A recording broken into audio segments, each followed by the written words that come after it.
Como a Alemanha foi bombardeada até a derrota. Em 1945, a Alemanha jaz em ruínas.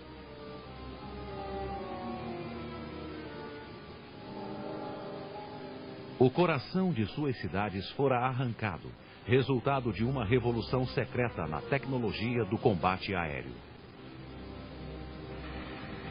Em 1939, quando a guerra estourou, os bombardeiros ingleses careciam de alcance, capacidade de bombas e apoio de navegação para causar danos à Alemanha.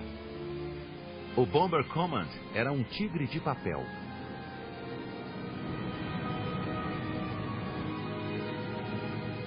Ironicamente, a Força Aérea Alemã, a Luftwaffe, fora pioneira em dominar novas tecnologias. Na Blitz de 1940, seus bombardeiros orientadores seguiram feixes eletrônicos para iluminar alvos na indústria inglesa.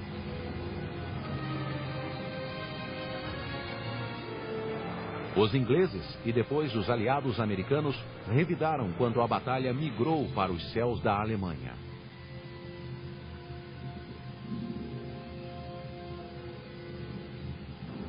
Foi um combate em que os dois lados lutavam por uma pequena margem estratégica, que seria a diferença entre a derrota e a vitória.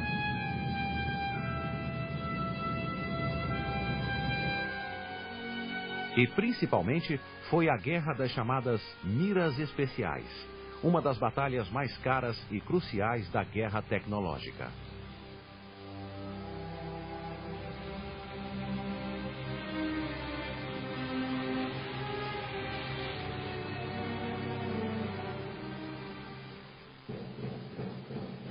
O pesadelo da destruição que cai do céu é antigo. Tornou-se realidade no começo do século XX, quando Zeppelins e aviões tomaram as alturas. Os aviões se impuseram na Primeira Guerra Mundial.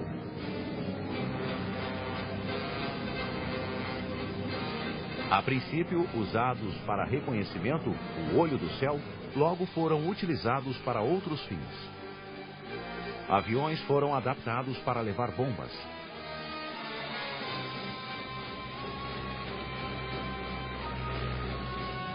No início, tinham apenas função tática.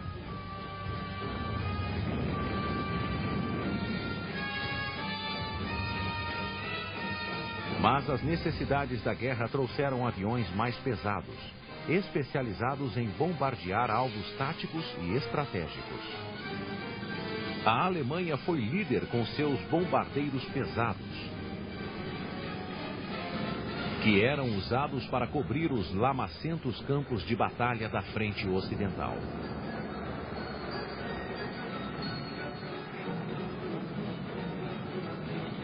Mas também eram empregados contra as indústrias inimigas e contra a população civil.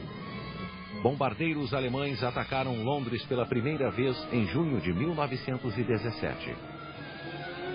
Os ingleses também tinham bombardeiros pesados. O primeiro foi o Handley Page 0100, o Bloody Paralyzer, que entrou em ação em 1916.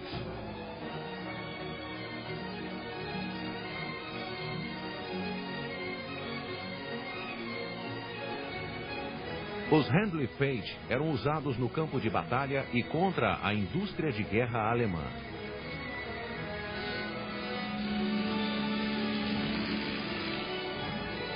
No fim da guerra, os ingleses planejavam bombardear Berlim com o Handley Page V-1500, mas o armistício chegou antes do avião levantar voo. Arrasador.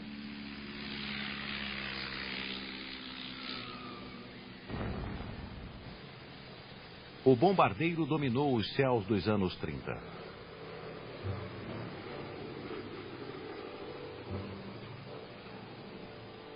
Os novos monoplanos de metal voavam mais rápido e mais alto. Ameaçavam ultrapassar os caças biplanos enviados para interceptá-los.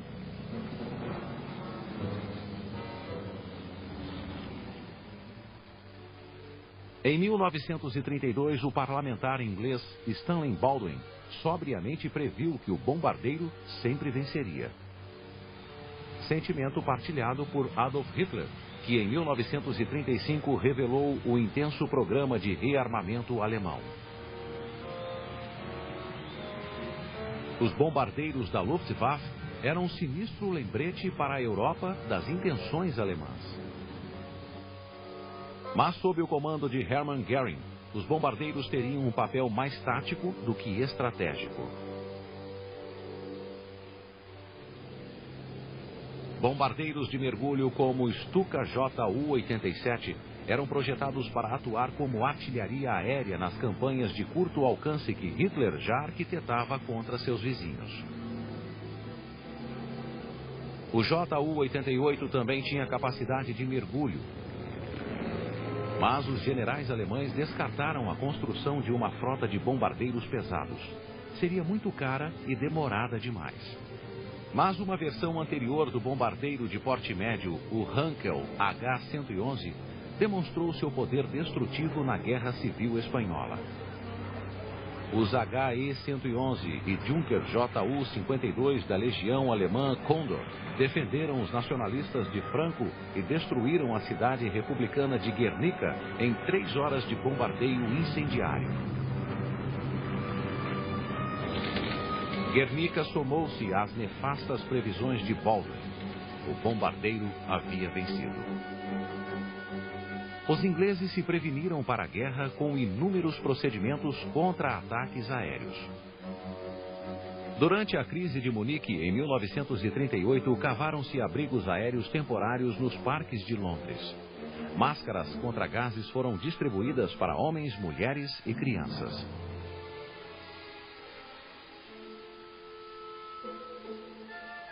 Em meados dos anos 30, a Inglaterra não estava preparada para combater uma pesada ofensiva aérea. Localizadores de sons antiquados alertavam sobre a aproximação de bombardeiros. Ironicamente, Londres era o último alvo que Hitler tinha em mente. Mas no fim dos anos 30, o governo inglês previa milhares de baixas para o primeiro dia de guerra e estocou milhões de caixões de papelão para enfrentar essa crise.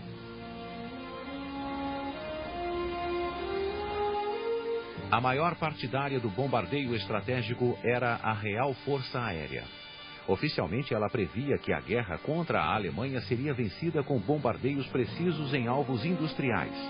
Mas com a proximidade da guerra, ficou claro que o comando da RAF não tinha equipamento. Os bombardeiros noturnos eram Whittles antiquados, cujas tripulações preferiam treinar durante o dia. O bombardeio diurno estava entregue a formações autodefendidas de Blenheims, Handens e Wellingtons. Com o advento dos caças alemães como o Me-109, os aviões diurnos ficaram vulneráveis. O chefe do Bomber Command da RAF, Marechal Edgar Ludlow Hewitt, se afligia com a fragilidade dos bombardeiros. No começo de 1939, informou o Ministério que numa guerra total, os Blenheims seriam vencidos em um mês. E nos 3 meses seguintes, os Wellingtons e os Handens iriam pelo mesmo caminho. Quando a guerra estourou em 1939, o governo inglês, temendo a retaliação alemã, suspendeu as operações de bombardeio que poderiam matar civis. Por enquanto, o bombardeiro fora posto de lado.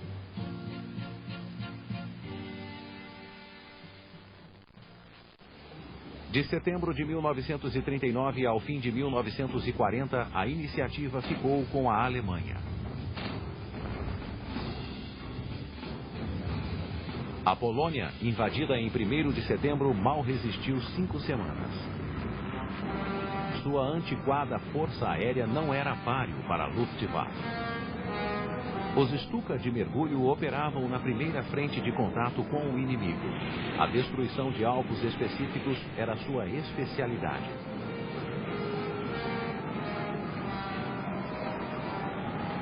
O bombardeio sobre a capital polonesa, Varsóvia, ficou a cargo dos HE-111. De novo, os bombardeiros venceram. Na Holanda, Roterdã foi a cidade que sofreu com os HE-111 em maio de 1940, quando Hitler lançou a Blitzkrieg no oeste. A defesa holandesa sucumbiu ao pesado ataque aéreo no centro de Roterdã. Com outras cidades ameaçadas, os holandeses se renderam. Livres da obstinada resistência holandesa no flanco direito, os tanques alemães voltaram-se contra os lentos franceses e seus aliados ingleses. Em junho de 1940, a Alemanha dominava todo o Nordeste e centro da Europa. A França capitulara e a força expedicionária inglesa havia recuado pelo canal. Ela deixara todo o equipamento pesado na França. A retirada de Dunkerque fora heróica, mas não se vence guerras com retiradas. Agora tudo o que impedia Hitler de invadir a Inglaterra eram os pilotos do comando de caça da RAF, e eles mantiveram a posição.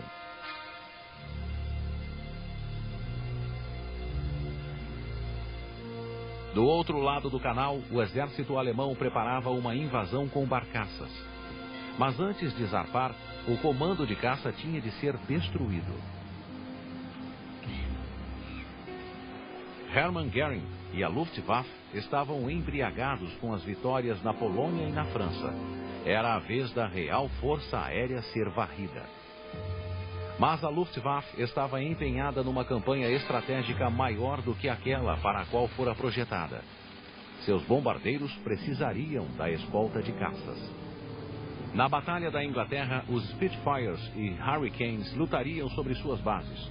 Os ME-109 alemães só poderiam ficar 30 minutos sobre a Inglaterra. E as defesas aéreas inglesas tinham uma arma vital, a estação de radar Chain-Home, capaz de detectar aviões alemães antes de saírem da França. Os caças ingleses não ficariam em patrulha constante, mas, detectada uma ameaça real, iriam diretamente a seus alvos.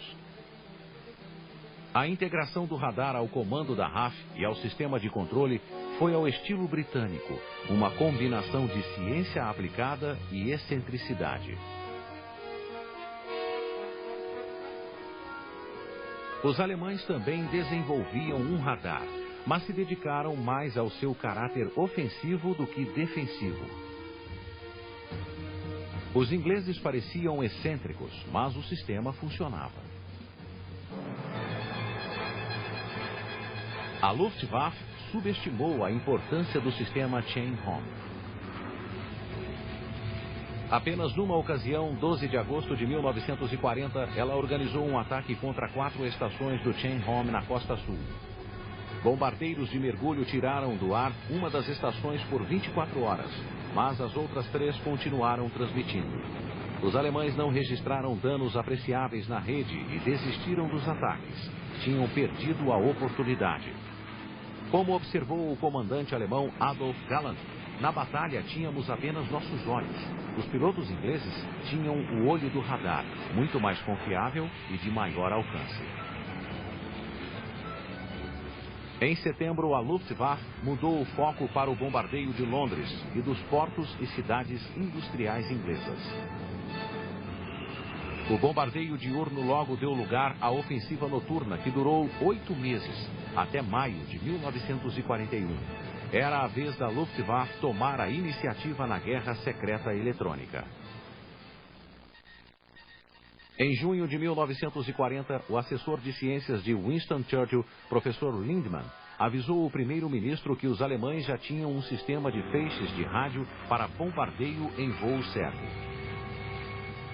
A espionagem científica inglesa sabia que o sistema tinha o codinome Knickbein, ou perna torta. Faltava conhecer-lhe os segredos. Os pilotos alemães voavam ao longo de um feixe de rádio de sinal constante. Se saíam do curso, ouviam pontos ou linhas em Morse. Um segundo feixe cruzando o primeiro dizia aos pilotos quando soltar as bombas. A espionagem inglesa agiu rápido quanto ao Knickbein. um Avro Anson conseguiu sintonizar e voar ao longo de um feixe primário sobre as Midlands. A interseção com o feixe das bombas foi sobre a fábrica Rolls-Royce, em Derby. Detectados os feixes, os ingleses trataram de misturá-los. Em outubro de 1940, quando a Luftwaffe começou a usá-los a sério, o embaralhamento já era forte o bastante para inutilizar o Nickmine. Um segundo sistema mais sofisticado já estava pronto, usado exclusivamente por uma formação orientadora da elite, a KGR-100. O X-Verhaeren empregava duas estações. A primeira, chamada Weiser, transmitia o feixe seguido pelo bombardeiro. O avião seguia o feixe, intersectado por 3 feixes transmitidos pela segunda estação. O primeiro avisava o piloto da proximidade do alvo. Na segunda intersecção, o piloto acionava o relógio da bomba. Chegando ao terceiro feixe, o piloto ativava o segundo ponteiro do relógio, que fazia o disparo automático das bombas sobre o alvo. Nos primeiros ataques do que ficou conhecido como a Blitz, as defesas aéreas inglesas eram quase inúteis. Canhões antiaéreos acalmavam a população no chão, mas não ameaçavam os bombardeiros no céu. Alguns caças noturnos tinham radares de interseção controlados do solo, mas muito primários. Mais sofisticados eram os decifradores de Bletchley Park. Eles começavam a entender os segredos das forças armadas alemãs codificados pela máquina Enigma. Mensagens da Enigma transmitidas em Morse eram interceptadas pela escuta secreta do Serviço Y e decodificadas em Bletchley Park. Combinado com o interrogatório de uma tripulação capturada, isso permitiu à espionagem inglesa montar um quadro de como o sistema X trabalhava e como se conectava com a KGR-100. Mas os bombardeiros alemães ainda estavam em vantagem. Os feixes X foram usados na noite de 14 de novembro de 1940, quando a KGR-100 abriu o caminho para mais de 400 bombardeiros sobre a cidade de Coventry, centro da indústria bélica inglesa. O coração da cidade foi destruído. Sua famosa catedral reduzida a ruínas. Mas a era dos feixes X também estava no fim. Os ingleses capturaram um aparelho do sistema X e já interferiam nos feixes lançados sobre a Inglaterra. Fogueiras iscas chamadas Starfish dificultavam a vida da Luftwaffe, assim como o Micon, ou sistema de feixe oculto pelo qual os sinais direcionais em frequência média eram captados e reenviados de forma a confundir as tripulações alemãs. A Blitz atingiu um equilíbrio no qual as defesas antiaéreas não conseguiam infligir grandes perdas à Luftwaffe, e esta não conseguia aplicar um golpe fatal nas cidades inglesas. Os bombardeios atingiram o clímax no início de maio, num pesado ataque sobre Londres que provocou 2.000 incêndios e matou 1.500 pessoas. Mas a Blitz estava esgotada. As tropas de Hitler se concentravam nas fronteiras da União Soviética. A preparação para invadir a Rússia, codinome Barbarossa, estava quase no fim. A maioria dos bombardeiros que atacavam Londres logo iriam para a frente oriental, mais uma vez apoiando o avanço das tropas no solo. –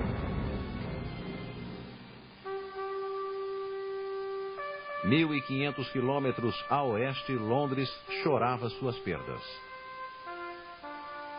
Mais uma vez, os bombardeiros haviam vencido.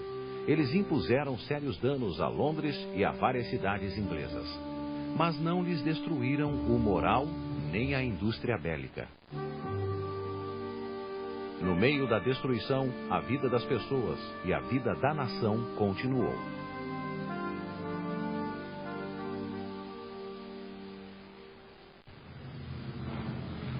A Real Força Aérea também aprendia a duras penas.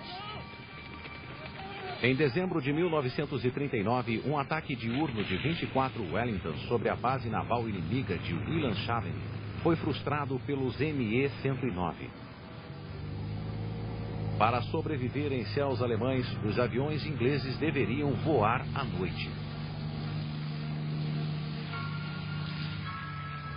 Mas durante 1940, os bombardeiros noturnos, navegando por cálculo de posição, pouco conseguiram contra a indústria bélica alemã.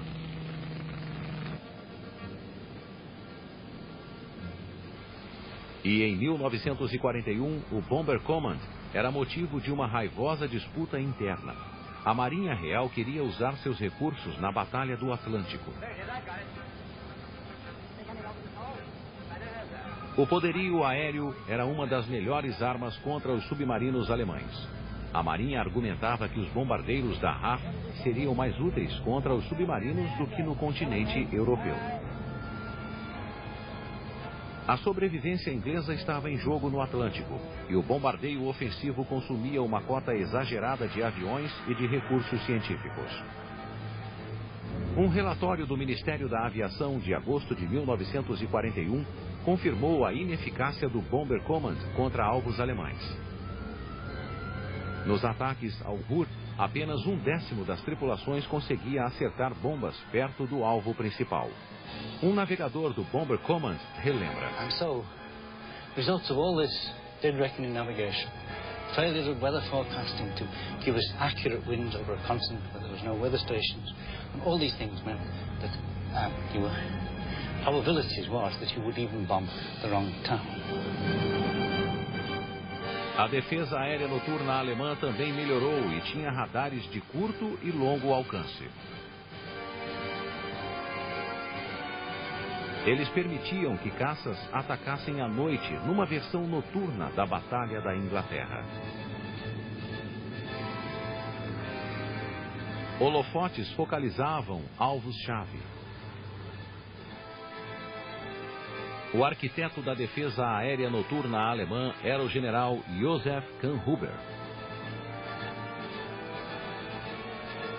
Por trás dos radares costeiros, Kahnhuber recolocou os holofotes e canhões de defesa e mais radares numa linha que ia de Schleswig-Holstein até a Bélgica. As grandes cidades, especialmente as do Ruhr industrial, eram rodeadas por mais um círculo de refletores e artilharia. O sistema ganhou o nome de linha Kahnhuber. Em seguida, Kahnhuber levou a bateria de holofotes que originalmente ajudava os caças noturnos de volta às cidades, formando uma fileira, e cada um era patrulhado por um único caça noturno sob controle do radar. Bombardeiros ingleses já matavam civis alemães no mesmo ritmo em que as defesas alemãs derrubavam os bem treinados pilotos do Bomber Command. A chance de uma tripulação completar a missão de 30 alvos era de 30%.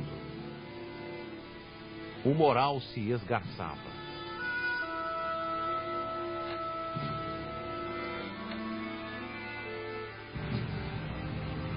O problema se agravou com o envio constante de bombardeiros isolados em intervalos regulares. Pretendia-se com isso aumentar a agonia dos civis alemães durante a noite, mas esse objetivo custava o sacrifício do princípio da concentração sobre o alvo. Em desespero, o chefe do comando aéreo, Marechal Sir Charles Portal, submeteu a Winston Churchill um plano de construção de 4.000 bombardeiros, o que consumiria todo o orçamento inglês para a guerra. Apenas o bombardeio, defendia Portal, poderia vencer a guerra. Churchill vetou o plano. A guerra ainda consumiria 3 anos até que o Bomber Command estivesse plenamente equipado com aviões capazes de cumprir a missão de um ataque eficaz em território alemão. O primeiro quadrimotor pesado do comando foi o Short Sterling, que entrou em ação em 1941.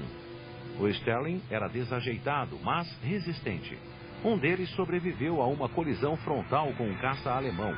No final de 1941, 150 Sterlings voavam no Bomber Command.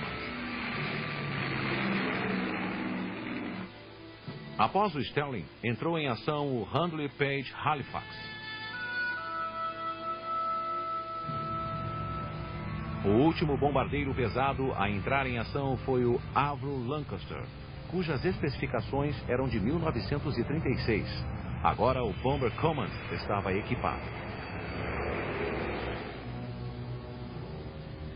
Um bombardeiro médio do princípio da guerra, como o HE-111, carregava 2 toneladas de bombas com combustível para 2.000 quilômetros.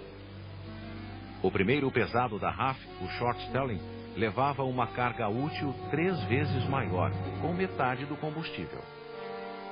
Em contraste, o Handley Page Halifax levava 6,5 toneladas de carga com combustível para quase 3.200 quilômetros.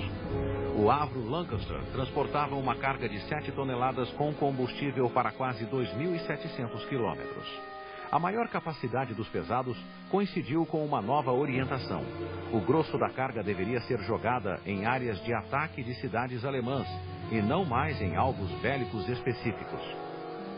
A partir de então, 75% da tonelagem total das bombas inglesas deveriam cair sobre áreas-alvo. O argumento científico para a política de bombardeio por área surgiu no ensaio apresentado a Churchill pelo professor Lindemann. Ele mostrou uma ligação direta entre a produção bélica e a queda do moral, induzida pelo bombardeio de áreas onde moravam os operários. Lindemann calculou que, em média, 1 tonelada de bombas sobre uma área habitada deixaria sem teto cerca de 200 operários. Com os novos bombardeiros, o Bomber Command destruiria as casas de 1/3 da população alemã. A nova diretiva, lançada em fevereiro de 1942, coincidiu com a posse do novo chefe do Bomber Command, Marechal Sir Arthur Harris. Harris não era autor da política de bombardeio de área, mas apoiava a ideia com todo o entusiasmo. Apelidado de Bomber, Harris foi o executor implacável da política de destruição de áreas. Como ele dizia, "They sowed the wind, and now they are going to reap the whirlwind." Os bombardeiros de Harris começaram a receber o equipamento que os guiaria até os alvos na Alemanha. Era a tecnologia em ação. O primeiro auxiliar de navegação, codinome D, entrou em ação em 1941. Um receptor especial no avião recebia o fluxo de pulsos irradiados sobre a Europa por 3 transmissores. No avião, o navegador media a diferença de tempo entre os pulsos e, numa carta de navegação, calculava a posição da aeronave. Um ano depois, o Bomber Command introduziu o sistema de bombardeio cego, de codinome OB. Uma estação em terra, codinome CAT, transmitia um raio ao longo do qual o avião receptor voava. Uma segunda estação, MAUS, dizia ao bombardeiro quando soltar a bomba. As estações OB só conseguiam guiar um avião por vez durante o ataque, e esta tarefa inicialmente coube ao rápido e eficiente Mosquito. Os esquadrões Mosquito montaram uma nova formação, o Grupo 8, cuja função era encontrar e iluminar o alvo com fogos coloridos, chamados marcadores de alvo. Em 1943, a marcação e o bombardeio eram orquestrados por um único bombardeiro mestre que rodeava o alvo. Os bombardeiros principais estavam equipados com o H-2S, um radar alojado numa proteção sob a fuselagem. O eco do radar dava ao navegador um quadro do terreno sobre o qual voava.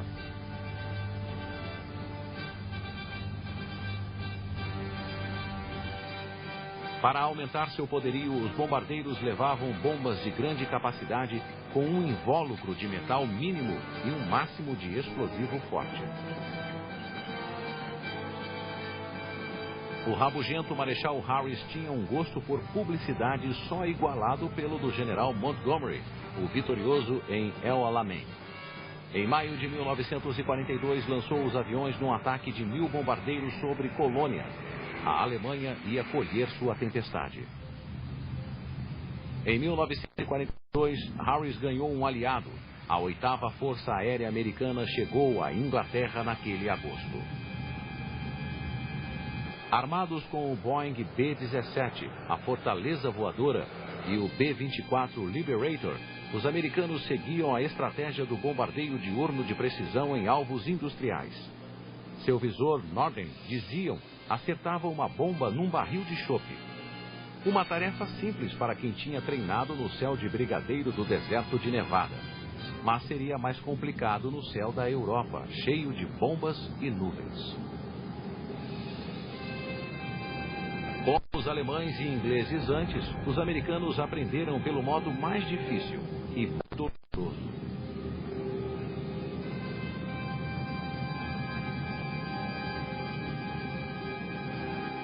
Inicialmente, as formações de B-17, escoltadas por caças, pouco sofreram no período de adaptação, confinado a alvos na França e nos Países Baixos.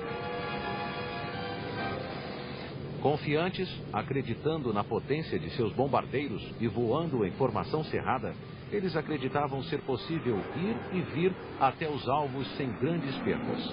Era um conceito bem americano, como a cavalaria do oeste que chegava e saía atirando. Mas a situação endureceu quando a 8ª Força passou a focalizar alvos na Alemanha, além do alcance da escolta dos P-47 Thunderbolts.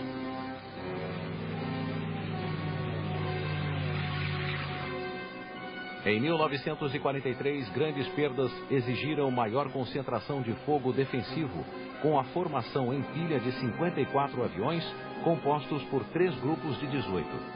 A formação tinha 2 quilômetros de largura, 800 metros de altura e cerca de 500 metros entre o primeiro e o último avião. Espremidos na formação de combate, os B-17 e Liberator não podiam usar todo o poder das metralhadoras, ficando vulneráveis em ataques diretos aos aviões das extremidades de cada grupo. O simples peso do equipamento defensivo dos bombardeiros americanos apresentava à 8ª Força Aérea mais um sério problema. O Lancaster, menos armado porque voava à noite, tinha carga de 7 toneladas com combustível para 2.700 quilômetros. Já o Liberator e o B-17, projetados para a patrulha marítima, eram limitados à carga padrão de 2 toneladas, mas tinham maior autonomia. Enquanto a batalha esquentava sobre a Alemanha, os caças diurnos da Luftwaffe recebiam cada vez mais canhões e, mais tarde, mísseis.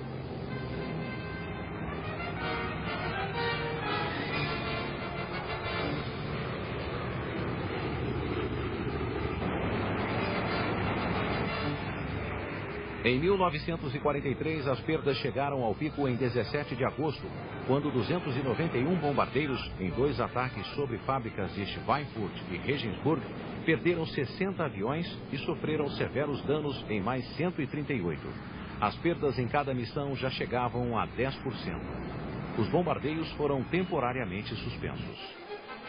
3 meses antes, Harris e o colega americano general Ira Eaker haviam adotado a diretriz Point Blank, que ordenava a progressiva destruição e deslocamento do sistema militar e econômico alemão e o solapamento moral do povo, ao ponto de minar fatalmente sua capacidade de resistência armada. Harris desfechou os primeiros golpes dessa campanha no que ficou conhecido como a Batalha do Ruhr. E chegou ao clímax com uma série devastadora de ataques contra Hamburgo no final de julho.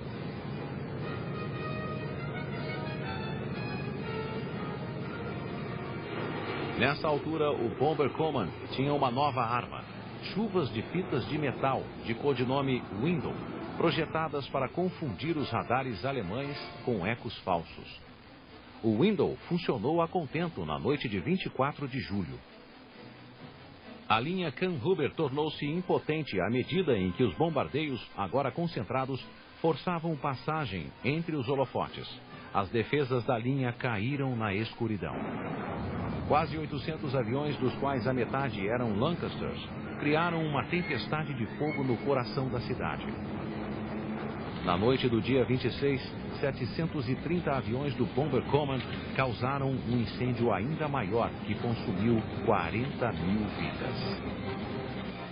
Ao todo, o Bomber Command ordenou 4 ataques sobre Hamburgo entre 24 de julho e 2 de agosto. 8,5 toneladas de bombas caíram sobre Hamburgo, com 87 aviões perdidos. Uma perda aceitável de menos de 3%. Os ataques sinalizaram o fim da linha Kamm-Huber, mas, por outro lado, instigaram táticas noturnas alemãs mais complexas, nas quais aviões bimotores orbitavam um feixe eletrônico e depois eram dirigidos contra os atacantes a partir do solo. Em terra, os operadores de radar aprenderam a distinguir entre os ecos de um bombardeiro e os ecos gerados pelo Window. A guerra noturna sobre a Alemanha em blackout tornou-se intensa batalha eletrônica e cada lado introduzia novos ataques e contra-ataques. Tinsel era o codinome de microfones instalados perto do motor do avião, que confundia os caças noturnos, transmitindo ruídos na frequência usada por eles. A batalha não se limitava aos céus da Alemanha. Numa estação de monitoramento em Kent, funcionários fluentes em alemão emitiam instruções e boletins do tempo falsos aos pilotos alemães, numa operação chamada Corona. Os aviões do Bomber Command se transformavam em vitrines eletrônicas, com um número cada vez maior de dispositivos sofisticados que serviam para avisar do perigo iminente. Mas os sinais emitidos permitiram aos caças com radar da Luftwaffe localizar a presa. As antenas dos caças alemães captavam os sinais H-2S.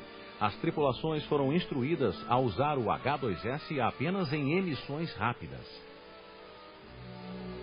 Mas quando o equipamento noturno caiu em mãos inglesas, a corrente se inverteu. Os caças noturnos alemães tornaram-se presas dos equipados Beaufighters e dos Mosquitos. Os Mosquitos acompanhavam os bombardeiros e sintonizavam as transmissões dos caças alemães que rodeavam seus guias. Okay, I can see him keying. Right, 1:15, range about 500. Still overtaking very slowly. Okay, I'll hold him now. Have a look with your glasses. Right. It's a twin engine. I can't see any exhausts. Okay, I've got the glasses. Where is he? Morphin. It's 88. Definitely. Okay, that's what I thought it was. Well, this ought to shake him. Em 1943, Harris sentiu-se seguro para dizer a Churchill: "Podemos destruir Berlim de ponta a ponta. Vai nos custar 500 bombardeiros. Vai custar a guerra à Alemanha." Mas quase custou o comando a Harris. Berlim era muito grande, bem defendida e muito distante para ser arrasada pelos aviões ingleses. A batalha pelo controle aéreo avançou um estágio. Nos 4 meses seguintes, com a piora do tempo, o Bomber Command atacou Berlim 16 vezes. No auge dos ataques, enviou quase 10.000 ondas de bombardeiros.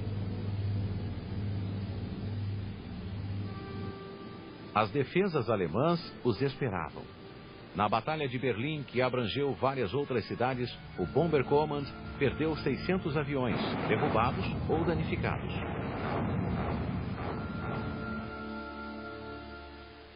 E isso apesar do alcance dos novos métodos. Numa noite de fevereiro de 1944, por exemplo, 113 orientadores e 740 pesados voaram contra uma fábrica de Junkers em Leipzig. Ataques para desviar a atenção envolveram aviões lança-minas no Báltico. E os Mosquitos foram enviados num ataque falso sobre Berlim. Mas os alemães não se deixaram enganar. Caças noturnos invadiram a formação dos bombardeiros e derrubaram 78.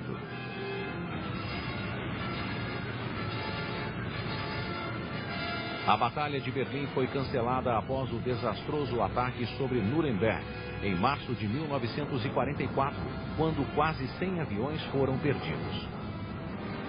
O Bomber Command aprendeu o que a 8ª Força Aérea descobrira em meados de 1943. Era preciso derrotar a Força Aérea inimiga antes de atacar seu território. A Luftwaffe e o povo alemão permaneciam de pé. Após a Batalha de Berlim, o general americano Spaatz, comandante da recém-formada Força Aérea Estratégica na Europa, concluiu que Harris estava acabado.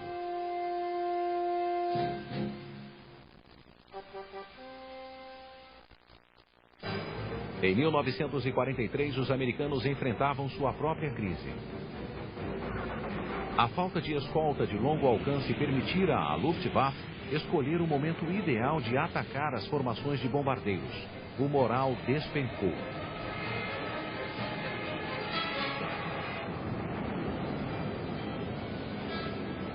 Os caças de escolta Thunderbolt tinham tanques descartáveis de 400 litros que precisavam ser ejetados no começo de um combate. Mas a 8ª Força Aérea tinha a solução. No início de 1944, entrou em ação o caça Mustang P-51D, com o mesmo motor Rolls-Royce Merlin usado pelo Lancaster e capaz de escoltar as formações de bombardeiros até os alvos alemães. Os Mustang não eram apenas escolta, formavam patrulhas cujo papel era procurar e destruir o inimigo.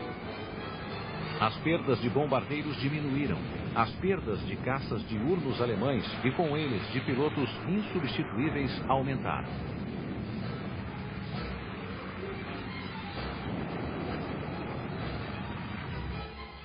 Em fevereiro de 1944, na Grande Semana, os americanos alvejaram a produção aérea alemã. Ela aumentara bastante graças ao programa de dispersão iniciado pelo ministro Albert Speer. E agora começava a declinar. Os americanos estavam com os dedos na jugular alemã. A montagem da Operação Overlord, a invasão aliada na Normandia, tornou-se mais importante que o bombardeio estratégico contra a Alemanha. O Bomber Command e a 8ª Força Aérea foram forçados a atacar os transportes alemães nas semanas que precederam o dia D. Harris continuava adepto do bombardeamento por área, descartando os outros alvos como mera panaceia. Como um general do fronte ocidental em 1916 acreditava que mais um golpe poria a Alemanha de joelhos. Who looks back over his shoulder and thinks he's got a lead may have nasty surprises coming to him. Now is not the time in any way to ease up, but to put on what indeed may prove sooner perhaps than some of us think the final spurt. Mas os americanos encontraram uma fraqueza na economia de guerra alemã e não era mera panaceia. Numa ofensiva limitada pelas necessidades da Overlord, atacaram alvos da produção de petróleo alemã. Em março de 1944, a Luftwaffe tinha apenas 1/3 de reserva de combustível. A Luftwaffe tinha aviões, mas não tinha combustível para mantê-los no ar. A falta de combustível também acabou com o treinamento de novos pilotos para substituir os abatidos pelos Mustangs. À Luftwaffe só restavam medidas desesperadas. Uma revolucionária geração de jatos interceptadores teria acabado com os aviões americanos se implementada em 1943. Mas a interferência de Hitler no programa de jatos e foguetes fez com que chegassem tarde demais para mudar a situação.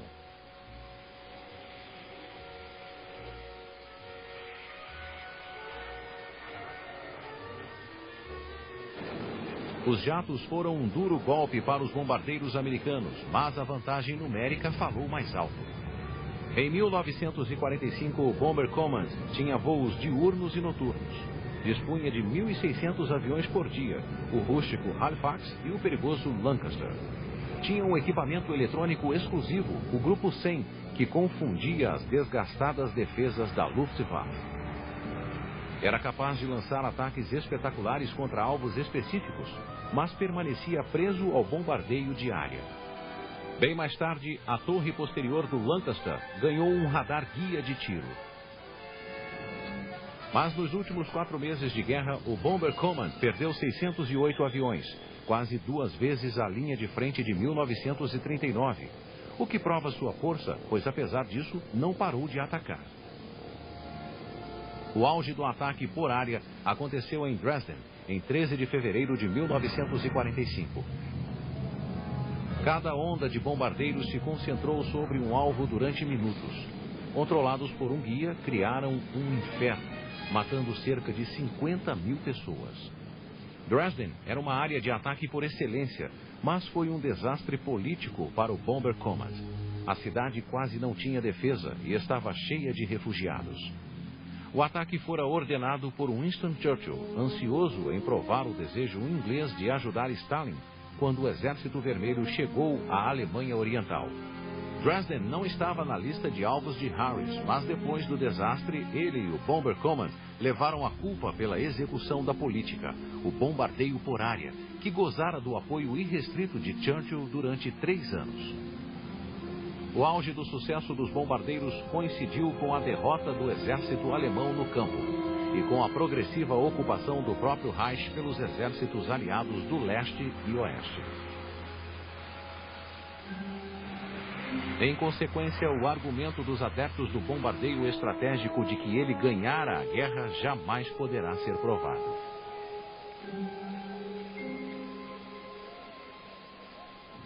Entretanto, entre 1944 e 1945, bombardeiros americanos e ingleses paralisaram o sistema de transportes alemão, o que, por sua vez, paralisou a economia alemã. Mas, apesar das perdas terríveis, 600 mil mortes, 10 vezes o número de mortos na Blitz, o moral dos civis alemães não cedeu. Não cedera na Londres de 1940, também não cedeu em Hamburgo ou Berlim. 5 meses depois dos ataques a Hamburgo, a produção bélica da cidade voltara a 80% da antiga capacidade. A vitória nos céus alemães custou caro. Só no ano de 1944, os americanos perderam quase 2.500 bombardeiros. No final da guerra, o Bomber Command registrava 55 mil mortes, mais que o número de mortes do exército inglês na Primeira Guerra Mundial. A vitória fora assegurada pela tremenda pressão tecnológica que os aliados impuseram ao inimigo. Pela secreta guerra eletrônica vencida pelo Bomber Command no último round. E pela superioridade aérea garantida pelo Mustang.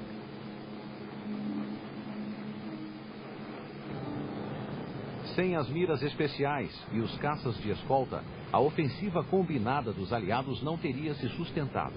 Isso permitiu que os bombardeiros apressassem o colapso da Alemanha e o fim da guerra. Em última instância, o bombardeiro de fato venceu.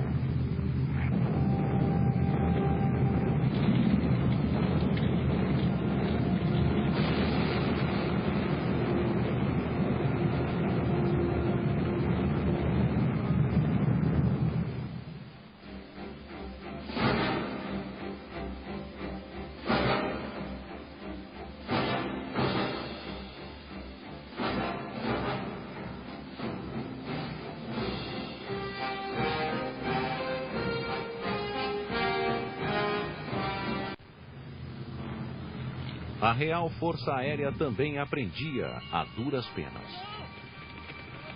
Em dezembro de 1939, um ataque diurno de 24 Wellington sobre a base naval inimiga de Wilhelmshaven foi frustrado pelos Me-109.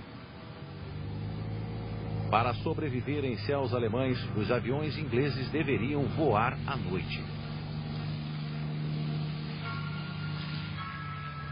Mas durante 1940, os bombardeiros noturnos, navegando por cálculo de posição, pouco conseguiram contra a indústria bélica alemã.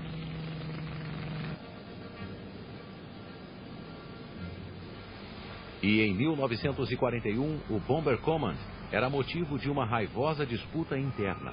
A Marinha Real queria usar seus recursos na Batalha do Atlântico. O poderio aéreo era uma das melhores armas contra os submarinos alemães. A Marinha argumentava que os bombardeiros da RAF seriam mais úteis contra os submarinos do que no continente europeu. A sobrevivência inglesa estava em jogo no Atlântico, e o bombardeio ofensivo consumia uma cota exagerada de aviões e de recursos científicos. Um relatório do Ministério da Aviação de agosto de 1941 confirmou a ineficácia do Bomber Command contra alvos alemães. Nos ataques ao Ruhr, apenas 1/10 das tripulações conseguia acertar bombas perto do alvo principal. navegador do Bomber Command relembra. And so, results of all this dead reckoning navigation, failure of weather forecasting to give us accurate winds over a continent where there was no weather stations, and all these things meant that probabilities was that you would even bomb the wrong town. A defesa aérea noturna alemã também melhorou e tinha radares de curto e longo alcance. Eles permitiam que caças atacassem à noite numa versão noturna da Batalha da Inglaterra. Holofotes focalizavam alvos-chave. O arquiteto da defesa aérea noturna alemã era o general Josef Kahnhuber. Por trás dos radares costeiros, Kahnhuber recolocou os holofotes e canhões de defesa e mais radares numa linha que ia de Schleswig-Holstein até a Bélgica. As grandes cidades, especialmente as do Ruhr industrial, eram rodeadas por mais um círculo de refletores e artilharia. O sistema ganhou o nome de linha Kahnhuber. Em seguida, Kahnhuber levou a bateria de holofotes que originalmente ajudava os caças noturnos de volta às cidades, formando uma fileira, e cada um era patrulhado por um único caça noturno sob controle do radar. Bombardeiros ingleses já matavam civis alemães no mesmo ritmo em que as defesas alemãs derrubavam os bem treinados pilotos do Bomber Command. A chance de uma tripulação completar a missão de 30 alvos era de 30%. O moral se esgarçava.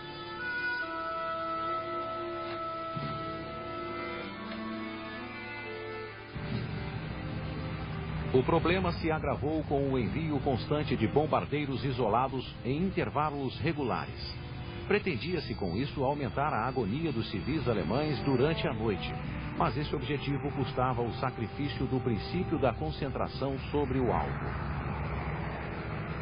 Em desespero, o chefe do comando aéreo, Marechal Sir Charles Portal, submeteu a Winston Churchill um plano de construção de 4.000 bombardeiros, o que consumiria todo o orçamento inglês para a guerra. Apenas o bombardeio, defendia Portal, poderia vencer a guerra. Churchill vetou o plano. A guerra ainda consumiria 3 anos até que o Bomber Command estivesse plenamente equipado com aviões capazes de cumprir a missão de um ataque eficaz em território alemão. O primeiro quadrimotor pesado do comando foi o Short Stelling, que entrou em ação em 1941. O Stelling era desajeitado, mas resistente. Um deles sobreviveu a uma colisão frontal com um caça alemão. No final de 1941, 150 Stellings voavam no Bomber Command.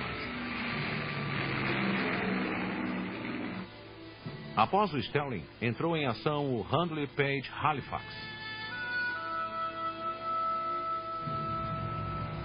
O último bombardeiro pesado a entrar em ação foi o Avro Lancaster, cujas especificações eram de 1936.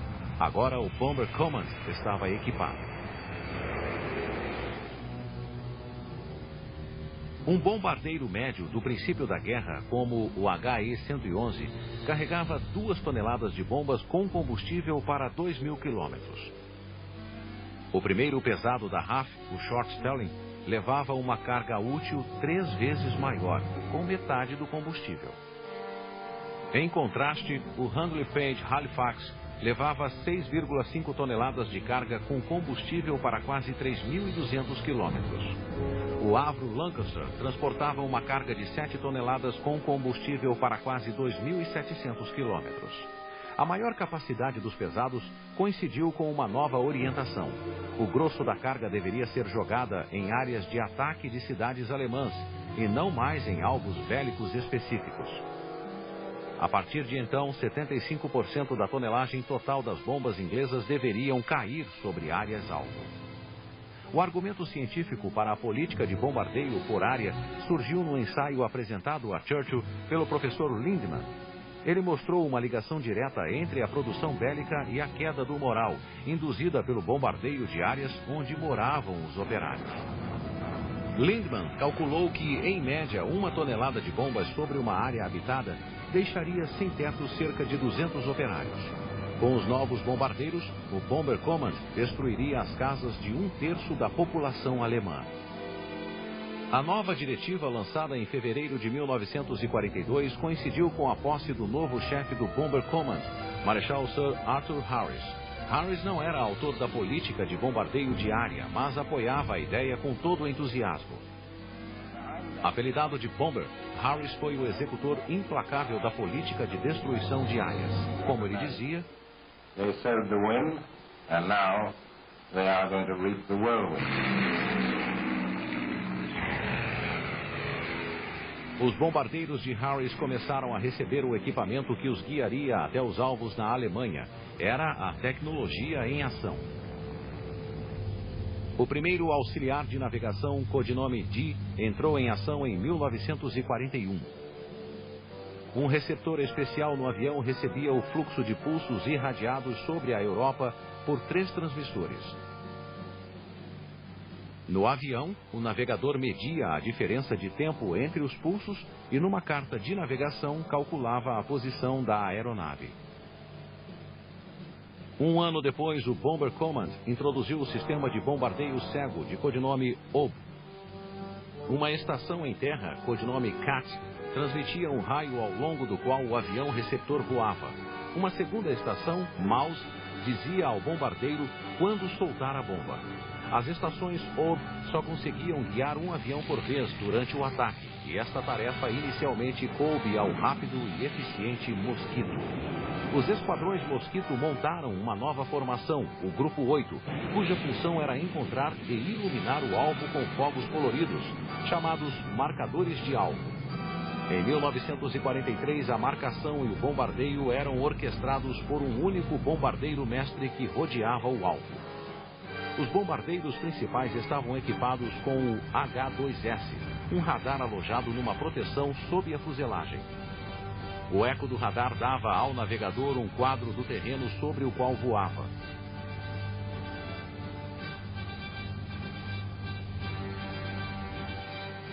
Para aumentar seu poderio, os bombardeiros levavam bombas de grande capacidade com um invólucro de metal mínimo e um máximo de explosivo forte. O rabugento Marechal Harris tinha um gosto por publicidade só igualado pelo do general Montgomery, o vitorioso em El Alamein. Em maio de 1942, lançou os aviões num ataque de 1000 bombardeiros sobre Colônia. A Alemanha ia colher sua tempestade. Em 1942, Harris ganhou um aliado. A 8ª Força Aérea Americana chegou à Inglaterra naquele agosto. Armados com o Boeing B-17, a Fortaleza Voadora, e o B-24 Liberator, os americanos seguiam a estratégia do bombardeio diurno de precisão em alvos industriais. Seu visor, Norden, diziam, acertava uma bomba num barril de chope. Uma tarefa simples para quem tinha treinado no céu de brigadeiro do deserto de Nevada. Mas seria mais complicado no céu da Europa, cheio de bombas e nuvens. Como os alemães e ingleses antes, os americanos aprenderam pelo modo mais difícil e doloroso.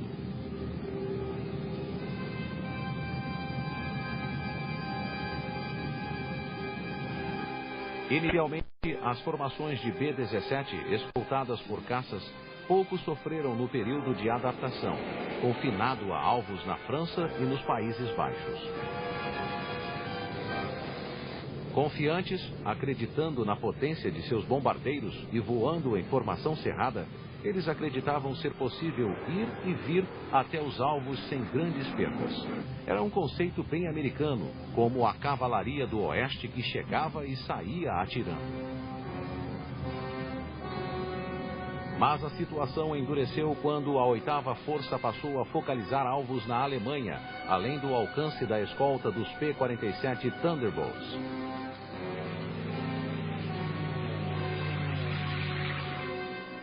Em 1943, grandes perdas exigiram maior concentração de fogo defensivo, com a formação em pilha de 54 aviões, compostos por 3 grupos de 18. A formação tinha 2 quilômetros de largura, 800 metros de altura e cerca de 500 metros entre o primeiro e o último avião. Espremidos na formação de combate, os B-17 e Liberator não podiam usar todo o poder das metralhadoras, ficando vulneráveis em ataques diretos aos aviões das extremidades de cada grupo. O simples peso do equipamento defensivo dos bombardeiros americanos apresentava à 8ª Força Aérea mais um sério problema. O Lancaster, menos armado porque voava à noite, tinha carga de 7 toneladas com combustível para 2.700 quilômetros. Já o Liberator e o B-17, projetados para a patrulha marítima, eram limitados à carga padrão de 2 toneladas, mas tinham maior autonomia. Enquanto a batalha esquentava sobre a Alemanha, os caças diurnos da Luftwaffe recebiam cada vez mais canhões e, mais tarde, mísseis.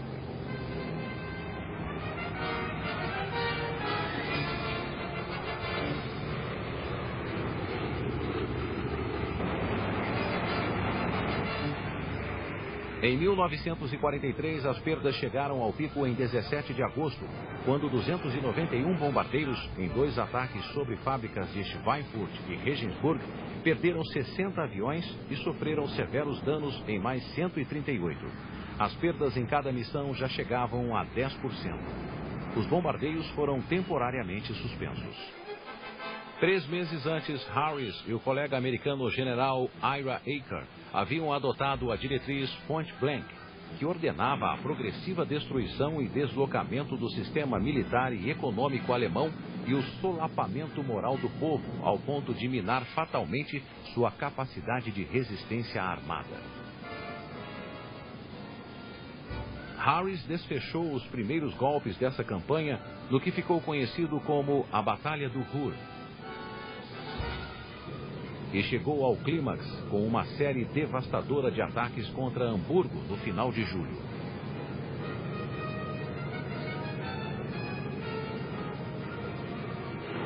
Nessa altura, o Bomber Command tinha uma nova arma, chuvas de fitas de metal, de codinome Window, projetadas para confundir os radares alemães com ecos falsos.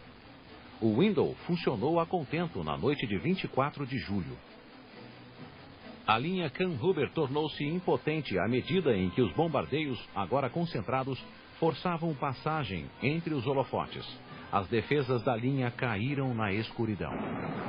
Quase 800 aviões, dos quais a metade eram Lancasters, criaram uma tempestade de fogo no coração da cidade. Na noite do dia 26, 730 aviões do Bomber Command causaram um incêndio ainda maior que consumiu 40 mil vidas. Ao todo, o Bomber Command ordenou 4 ataques sobre Hamburgo entre 24 de julho e 2 de agosto. 8,5 toneladas de bombas caíram sobre Hamburgo, com 87 aviões perdidos, uma perda aceitável de menos de 3%. Os ataques sinalizaram o fim da linha Kamphuber, mas, por outro lado, instigaram táticas noturnas alemãs mais complexas, nas quais aviões bimotores orbitavam um feixe eletrônico e depois eram dirigidos contra os atacantes a partir do solo. Em terra, os operadores de radar aprenderam a distinguir entre os ecos de um bombardeiro e os ecos gerados pelo Window.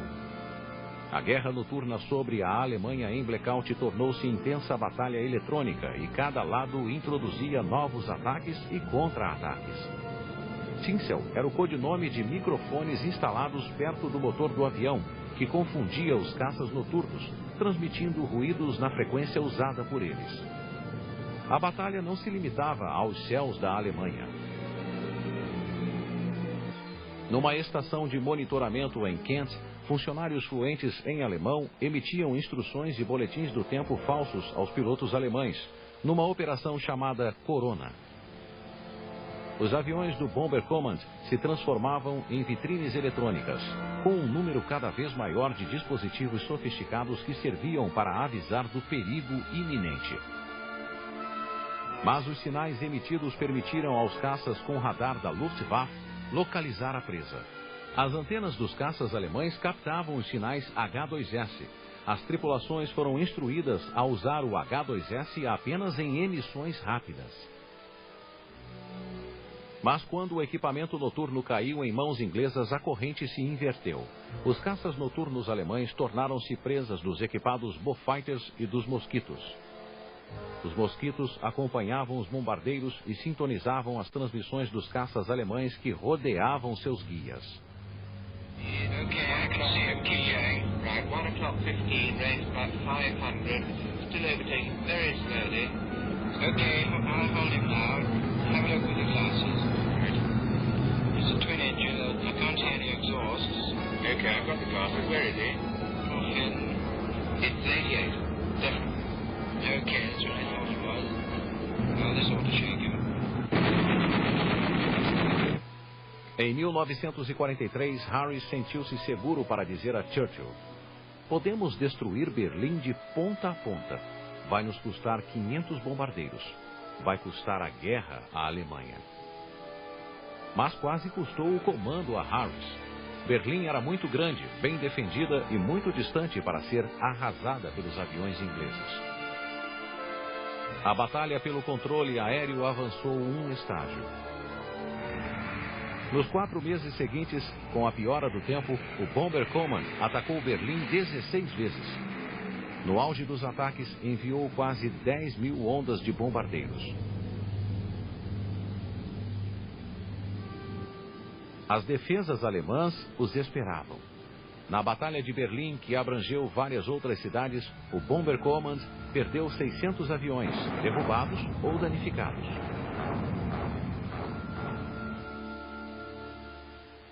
E isso apesar do alcance dos novos métodos.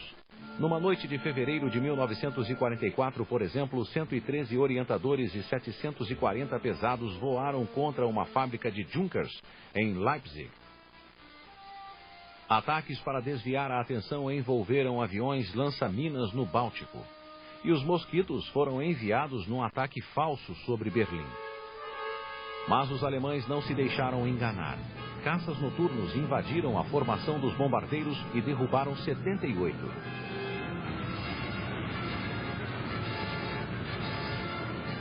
A Batalha de Berlim foi cancelada após o desastroso ataque sobre Nuremberg, em março de 1944, quando quase 100 aviões foram perdidos.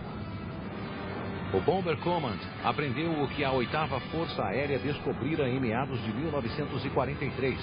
Era preciso derrotar a Força Aérea inimiga antes de atacar seu território. A Luftwaffe e o povo alemão permaneciam de pé.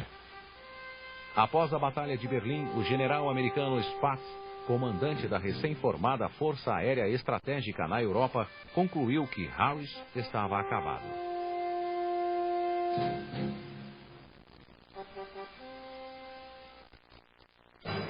Em 1943, os americanos enfrentavam sua própria crise.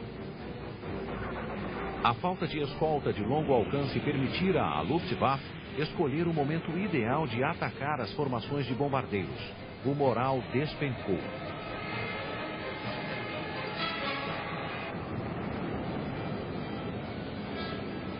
Os caças de escolta Thunderbolt tinham tanques descartáveis de 400 litros que precisavam ser ejetados no começo de um combate. Mas a 8ª Força Aérea tinha a solução. No início de 1944, entrou em ação o caça Mustang P-51D, com o mesmo motor Rolls-Royce Merlin usado pelo Lancaster e capaz de escoltar as formações de bombardeiros até os alvos alemães. Os Mustang não eram apenas escolta, formavam patrulhas cujo papel era procurar e destruir o inimigo. As perdas de bombardeiros diminuíram, as perdas de caças diurnos alemães e com eles de pilotos insubstituíveis aumentaram.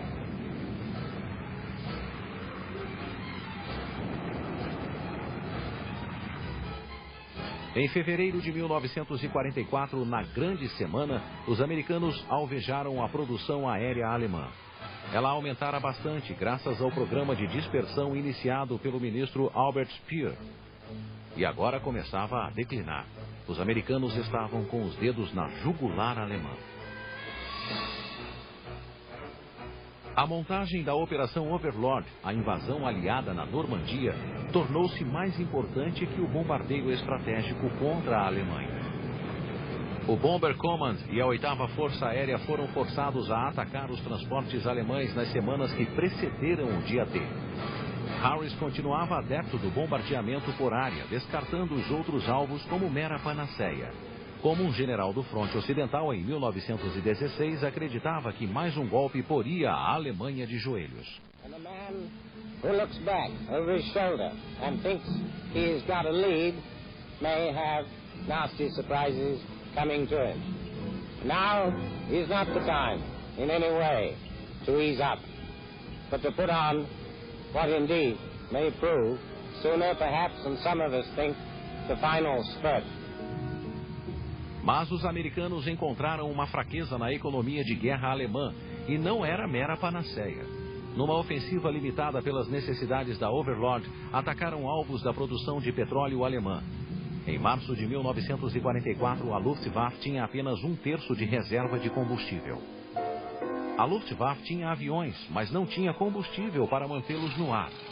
A falta de combustível também acabou com o treinamento de novos pilotos para substituir os abatidos pelos Mustangs. À Luftwaffe só restavam medidas desesperadas.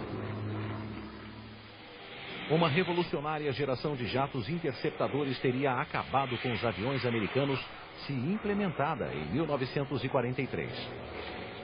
Mas a interferência de Hitler no programa de jatos e foguetes fez com que chegassem tarde demais para mudar a situação.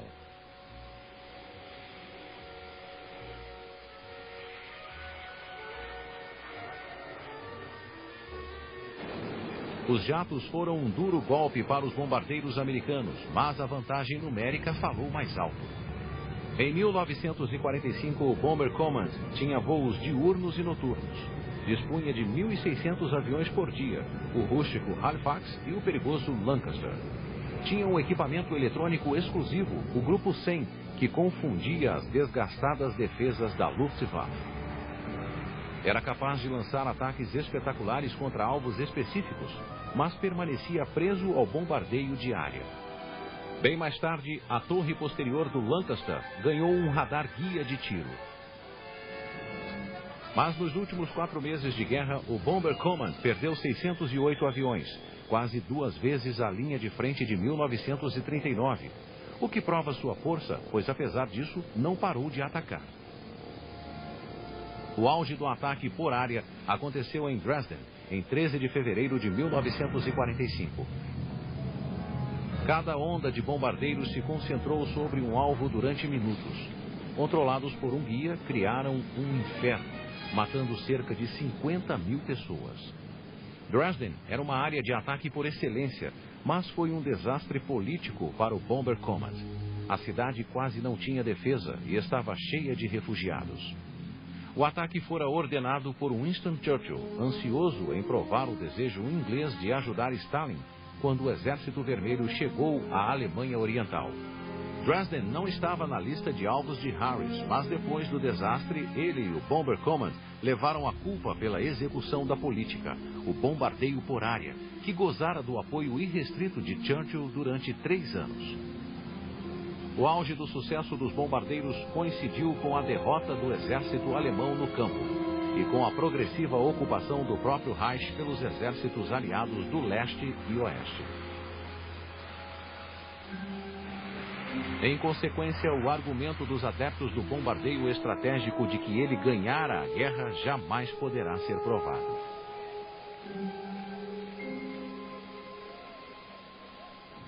Entretanto, entre 1944 e 1945, bombardeiros americanos e ingleses paralisaram o sistema de transportes alemão, o que, por sua vez, paralisou a economia alemã.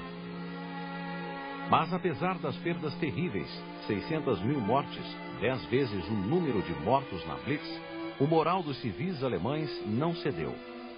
Não cedera na Londres de 1940, também não cedeu em Hamburgo ou Berlim. 5 meses depois dos ataques a Hamburgo, a produção bélica da cidade voltara a 80% da antiga capacidade. A vitória nos céus alemães custou caro. Só no ano de 1944, os americanos perderam quase 2.500 bombardeiros. No final da guerra, o Bomber Command registrava 55 mil mortes, mais que o número de mortes do exército inglês na Primeira Guerra Mundial. A vitória fora assegurada pela tremenda pressão tecnológica que os aliados impuseram ao inimigo. Pela secreta guerra eletrônica vencida pelo Bomber Command no último round. E pela superioridade aérea garantida pelo Mustang.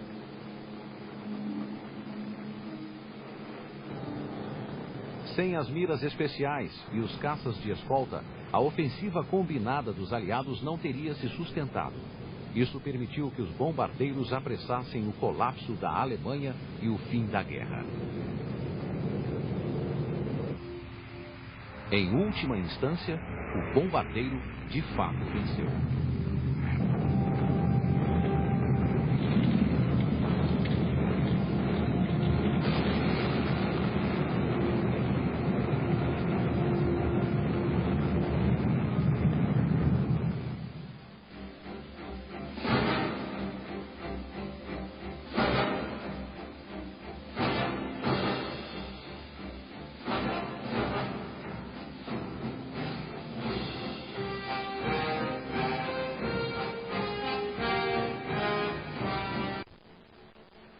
Os ataques sinalizaram o fim da linha Kamm-Huber, mas, por outro lado, instigaram táticas noturnas alemãs mais complexas, nas quais aviões bimotores orbitavam um feixe eletrônico e depois eram dirigidos contra os atacantes a partir do solo.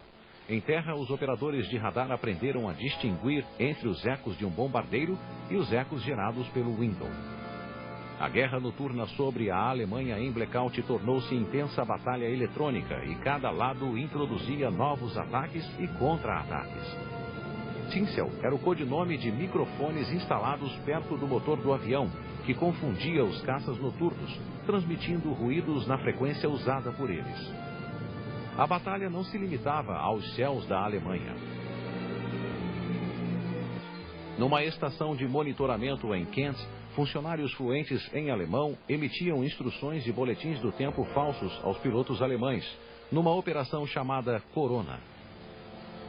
Os aviões do Bomber Command se transformavam em vitrines eletrônicas, com um número cada vez maior de dispositivos sofisticados que serviam para avisar do perigo iminente. Mas os sinais emitidos permitiram aos caças com radar da Luftwaffe localizar a presa. As antenas dos caças alemães captavam os sinais H-2S. As tripulações foram instruídas a usar o H-2S apenas em emissões rápidas. Mas quando o equipamento noturno caiu em mãos inglesas, a corrente se inverteu. Os caças noturnos alemães tornaram-se presas dos equipados Beaufighters e dos Mosquitos. Os Mosquitos acompanhavam os bombardeiros e sintonizavam as transmissões dos caças alemães que rodeavam seus guias. Okay, I can see a key, right, 1 o'clock 15, range about 500, still overtaking very slowly. Okay, I'll hold him now. Have a look with the glasses. Right. It's a twin engine, I can't see any exhausts. Okay, I've got the glasses, where is he? Fin. It's 88, definitely. Okay, that's what I thought it was. Oh, this ought to shake him. Em 1943, Harris sentiu-se seguro para dizer a Churchill: podemos destruir Berlim de ponta a ponta. Vai nos custar 500 bombardeiros. Vai custar a guerra à Alemanha. Mas quase custou o comando a Harris. Berlim era muito grande, bem defendida e muito distante para ser arrasada pelos aviões ingleses. A batalha pelo controle aéreo avançou um estágio. Nos 4 meses seguintes, com a piora do tempo, o Bomber Command atacou Berlim 16 vezes. No auge dos ataques, enviou quase 10.000 ondas de bombardeiros.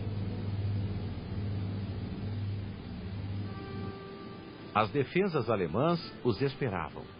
Na Batalha de Berlim, que abrangeu várias outras cidades, o Bomber Command perdeu 600 aviões, derrubados ou danificados.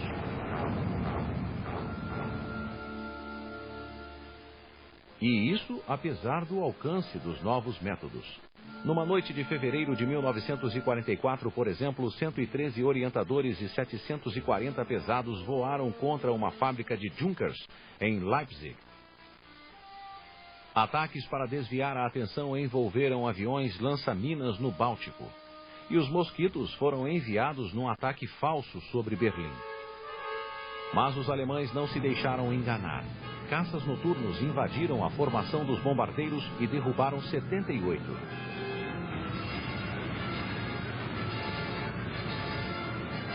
A Batalha de Berlim foi cancelada após o desastroso ataque sobre Nuremberg, em março de 1944, quando quase 100 aviões foram perdidos.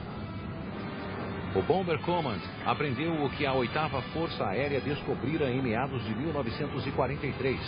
Era preciso derrotar a Força Aérea inimiga antes de atacar seu território. A Luftwaffe e o povo alemão permaneciam de pé.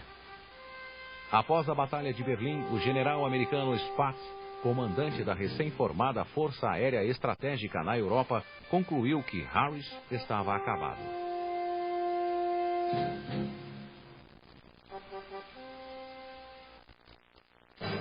Em 1943, os americanos enfrentavam sua própria crise.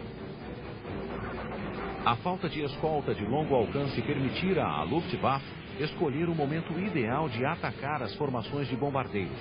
O moral despencou.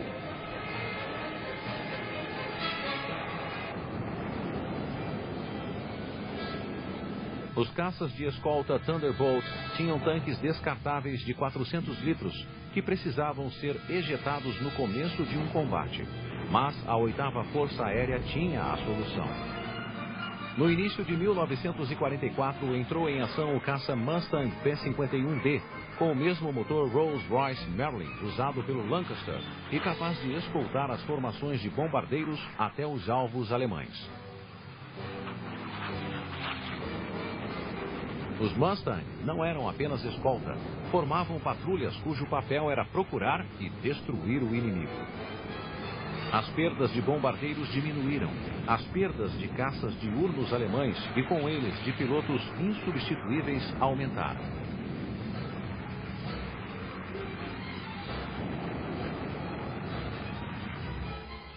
Em fevereiro de 1944, na Grande Semana, os americanos alvejaram a produção aérea alemã. Ela aumentara bastante graças ao programa de dispersão iniciado pelo ministro Albert Speer. E agora começava a declinar. Os americanos estavam com os dedos na jugular alemã. A montagem da Operação Overlord, a invasão aliada na Normandia, tornou-se mais importante que o bombardeio estratégico contra a Alemanha. O Bomber Command e a 8ª Força Aérea foram forçados a atacar os transportes alemães nas semanas que precederam o dia D. Harris continuava adepto do bombardeamento por área, descartando os outros alvos como mera panaceia. Como um general do fronte ocidental em 1916 acreditava que mais um golpe poria a Alemanha de joelhos. And a man who looks back over his shoulder and thinks he's got a lead may have nasty surprises coming to him. Now is not the time in any way to ease up, but to put on what indeed may prove sooner perhaps than some of us think the final spurt. Mas os americanos encontraram uma fraqueza na economia de guerra alemã e não era mera panaceia. Numa ofensiva limitada pelas necessidades da Overlord, atacaram alvos da produção de petróleo alemã. Em março de 1944, a Luftwaffe tinha apenas 1/3 de reserva de combustível. A Luftwaffe tinha aviões, mas não tinha combustível para mantê-los no ar. A falta de combustível também acabou com o treinamento de novos pilotos para substituir os abatidos pelos Mustangs. À Luftwaffe só restavam medidas desesperadas. Uma revolucionária geração de jatos interceptadores teria acabado com os aviões americanos se implementada em 1943. Mas a interferência de Hitler no programa de jatos e foguetes fez com que chegassem tarde demais para mudar a situação.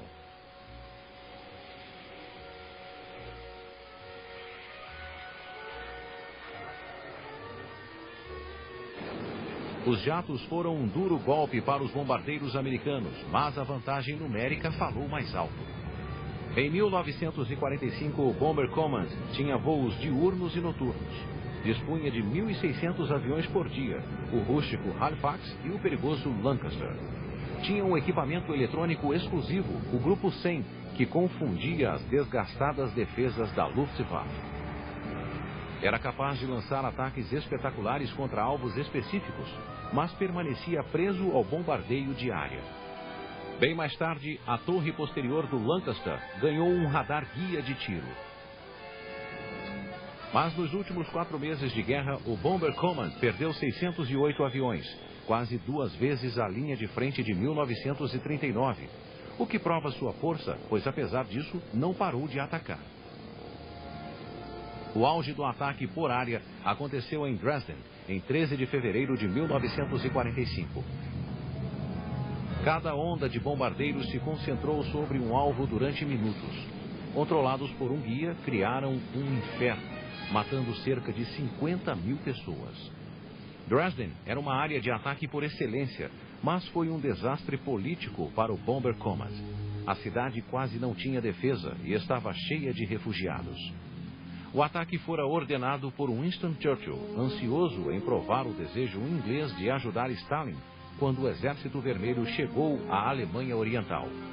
Dresden não estava na lista de alvos de Harris, mas depois do desastre, ele e o Bomber Command levaram a culpa pela execução da política, o bombardeio por área, que gozara do apoio irrestrito de Churchill durante 3 anos. O auge do sucesso dos bombardeiros coincidiu com a derrota do exército alemão no campo e com a progressiva ocupação do próprio Reich pelos exércitos aliados do leste e oeste. Em consequência, o argumento dos adeptos do bombardeio estratégico de que ele ganhara a guerra jamais poderá ser provado.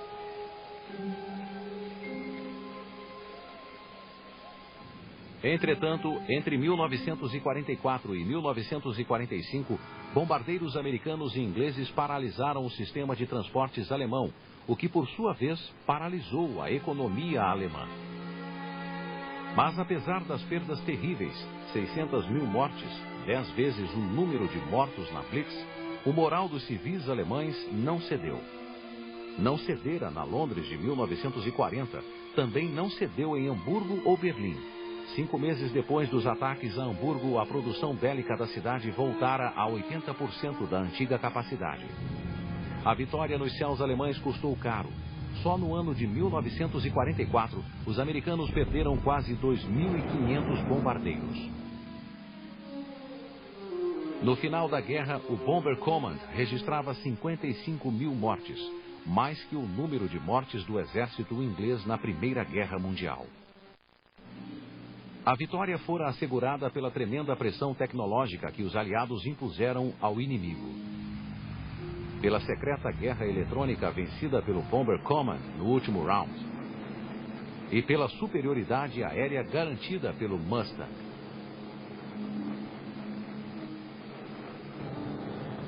Sem as miras especiais e os caças de escolta, a ofensiva combinada dos aliados não teria se sustentado. Isso permitiu que os bombardeiros apressassem o colapso da Alemanha e o fim da guerra. Em última instância, o bombardeiro de fato venceu.